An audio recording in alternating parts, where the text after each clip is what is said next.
কাতারের সৌন্দর্য আপনাকে এত মুগ্ধ করবে যা না বলেন। এটা একটা পার্ক, পার্কের কোয়ালিটিটা দেখেন কীভাবে সৌন্দর্য আদরে সাজাইছে।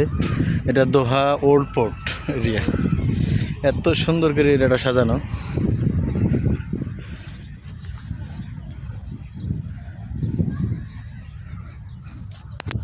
ওই যে দেখেন ওইখানে একটা জাহাজ আছে, এটা ট্যুরিস্ট জাহাজ, ওই জায়গায় দেখা যাচ্ছে। এই জাহাজটা আসে এখানে, এই জাহাজের কাছাকাছি যাবো, আর ভিডিও দেওয়ার চেষ্টা করবো আপনাদের, আরও কাছ থেকে দেখানোর চেষ্টা করব। এটা হলো গ্রাউন্ড, মানুষ হাঁটার জন্য শুধু এই চড়া রাস্তাটা শুধু করছে, এখানে কোনো গাড়ি চলবে না, শুধু মানুষ হাঁটবে।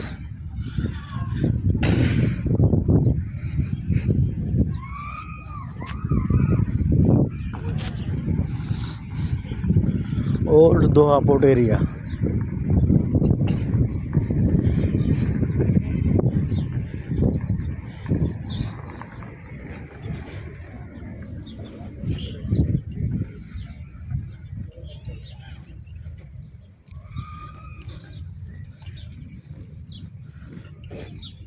এই যে দেখেন দোহা পোর্টের ভিতরের সাইড।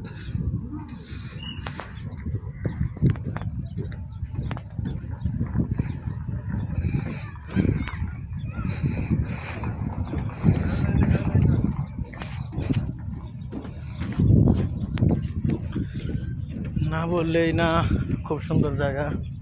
আরও ভিতরে যাবো, আরও ভালো ভালো আরও জিনিস আছে, সব দেখবো আমরা। আজকে ঘুরতে আসছি ওল্ড দোহা পোর্টে।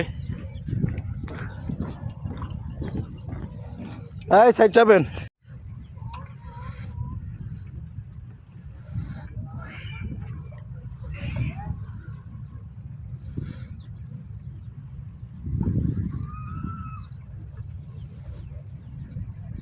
আমরা ওল্ড দোহা পোর্টে ঘুরতেছি, মনোরম পরিবেশ।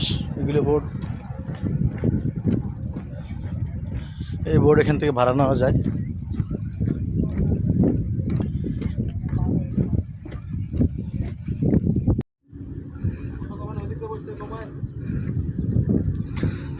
দুইটা বোর্ড যাচ্ছে।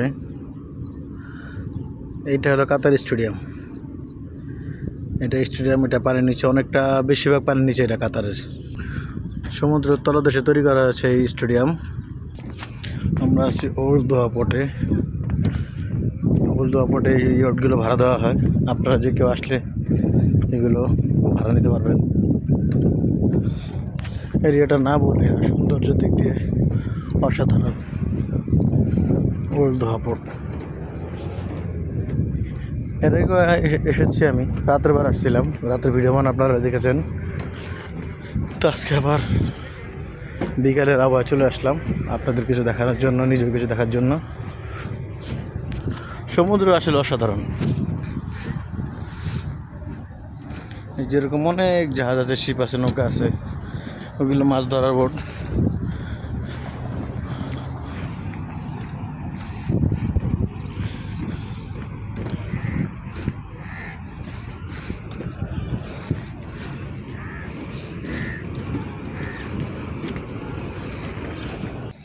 এই যে আসলাম আরেক সাইডে দোহা পোর্টের।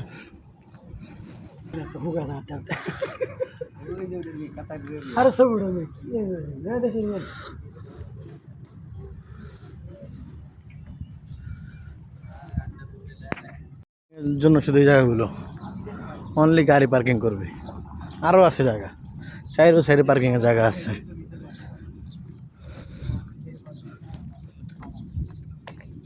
এই যে শিপ এনে রাখছে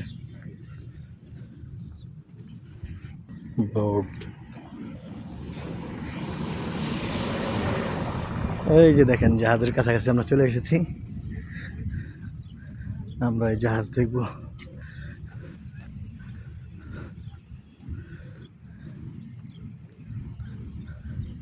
এই জাহাজের নাম ক্যারিস্টাইল, অস্থির সুন্দর জাহাজ, মনোরম পরিবেশ। এত সুন্দর পরিবেশে আইসা যদি ঘোরা না যায় তাহলে কি হয়। ও শিপ দুইটা, ও ম্যাম জি।